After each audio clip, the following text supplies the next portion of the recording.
Snow drifted across the empty town square like tiny shards of glass, cold and glittering beneath the trembling glow of Christmas lights.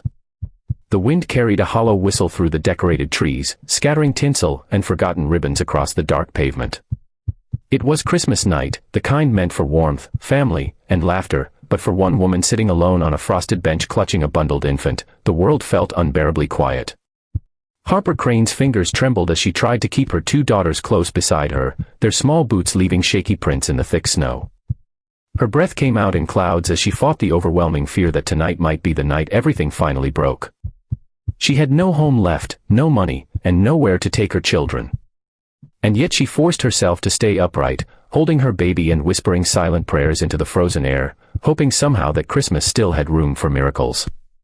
Before the story continues, if you believe in kindness, in second chances, and in helping those who are struggling, please like, comment, share, and subscribe to Kindness Corner. And as always, tell us in the comments where you're watching from. Your presence means the world to this community. As Harper tried to steady her breathing, her daughters, June and Marlo, leaned against her sides, their cheeks flushed pink from the icy wind. June tugged gently at her mother's coat, asking in a whisper if Santa forgot them this year. Harper swallowed hard, blinking back tears before they could fall. She didn't want her children to feel the fear she carried inside, that suffocating dread of uncertainty, but the truth was that she had run out of every plan she once had. After her husband, Oliver, passed away unexpectedly 8 months earlier, life had become one long series of losses. Bills piled up faster than she could work, her part-time job disappeared when the store closed, the landlord showed no mercy, and when the final eviction came 2 days before Christmas, she packed what she could into an old stroller and walked aimlessly, hoping the cold wouldn't sink too deep into her children's bones. Across the snowy lot, parked beneath a flickering lamppost, a maroon pickup truck idled softly. A man stepped out, his boots crunching heavily in the snow. He wore a Navy uniform and carried the weight of someone who had been through storms most people never see. His name was Calder Briggs, a former Navy SEAL who had returned to his hometown only a week ago after years of service overseas. He came back hoping to find a piece of himself again, but instead found a quiet loneliness shadowing every familiar street. His service dog, a German shepherd named Arrow, walked faithfully by his side, alert and watchful. Calder had been driving through town, letting memories guide him, when he saw the silhouette on the bench. Something about the way the woman hunched forward, the way the two little girls pressed against her, and the faint movement of a baby in her arms made him slow the truck. At first, he hesitated. People had their lives, their walls, their boundaries. But then he noticed the tremble in her shoulders, the way her coat wasn't enough for the bitter cold, and how the children's hats were pulled down almost covering their eyes to protect them from the wind. Something stirred inside him, a deep, persistent pull he couldn't ignore. He approached slowly, Arrow remaining by his side, sensing the tension and sadness in the air.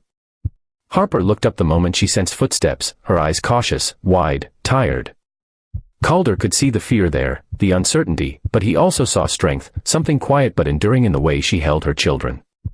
Their gazes met, and in that instant, the world seemed to pause, the falling snow blurring everything except this moment where two broken paths unexpectedly crossed.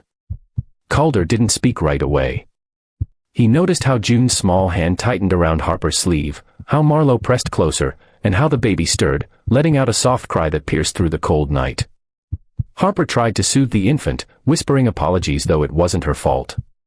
Calder felt something twist inside him, an ache he hadn't felt since losing several teammates in deployment. He had promised himself he would never stand by when someone needed help.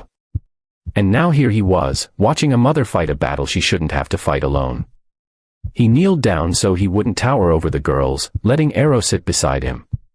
The dog's calm presence brought a small moment of ease to Harper's frightened daughters. Calder's voice, when he finally spoke, was gentle, steady, and warm in the frigid air. He asked if she was okay, though he already knew the answer. Harper tried to say she was fine, but the crack in her voice betrayed the truth she'd been trying to hide for months.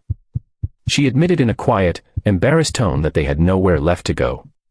She apologized again and again, as if her suffering were something she owed the world an explanation for. Calder felt anger, not at her, but at a life that could be so unforgiving. He reached out his hand, not forceful, not demanding, just offering. A gesture of compassion, of understanding. Snow gathered lightly on his sleeve as he held his hand out toward her. His voice was low but firm, filled with the sincerity of someone who meant every syllable. He told her she didn't need to apologize for surviving, and that no mother should be out here like this on Christmas night. Then, with a resolve that felt both instinctive and inevitable, he said the words that changed everything, "Come with me." Harper hesitated, trembling from more than just the cold. Trust didn't come easily anymore. Loss had carved deep places inside her, and every decision felt like stepping on thin ice.